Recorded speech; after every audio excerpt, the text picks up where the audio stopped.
Hey, today we read Isaiah 5 through 8. We are on day 191 of the Bible recap, which should be the same day on any chronological Bible reading plan. In Isaiah 6, he's prophesying the words, "Holy, holy, holy is the Lord Almighty. The whole earth is full of his glory." This is similar to what they say in Revelation. And I'd imagine if we got a glimpse into the throne room at any time, this is what we would hear. So today, would you join me as we respond in worship with similar words as we sing "Holy is the Lord" from Chris Tomlin.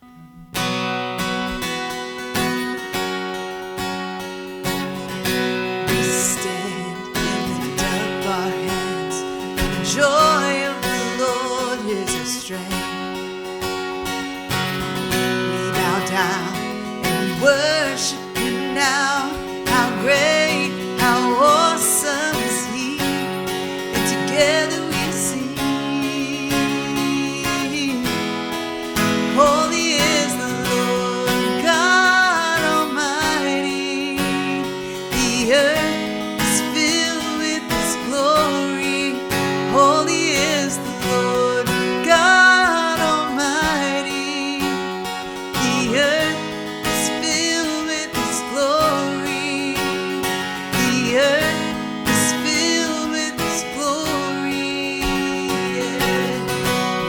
stand and lift up our hands, for the joy of the Lord is our strength. We bow down and worship him now. How great, how awesome is he. And together we sing, everyone sing,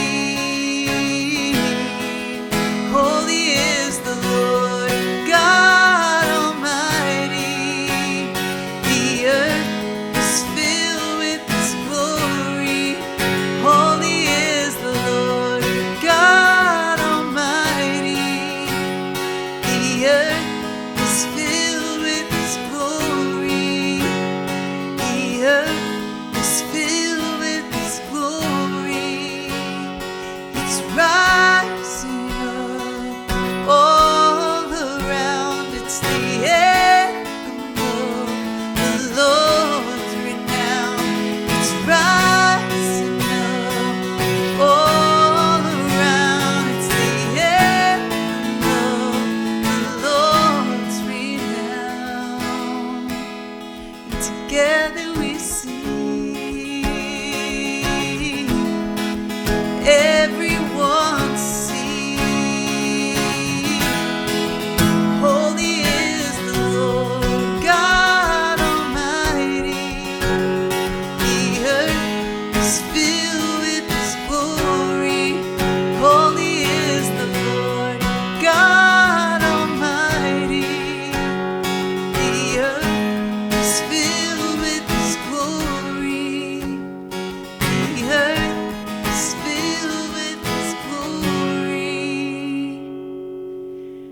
Together we sing, and may we always sing, "Holy, holy, holy is the Lord God Almighty." Thanks for worshiping with me today. I am Debbie Byrd, and I'll see you tomorrow.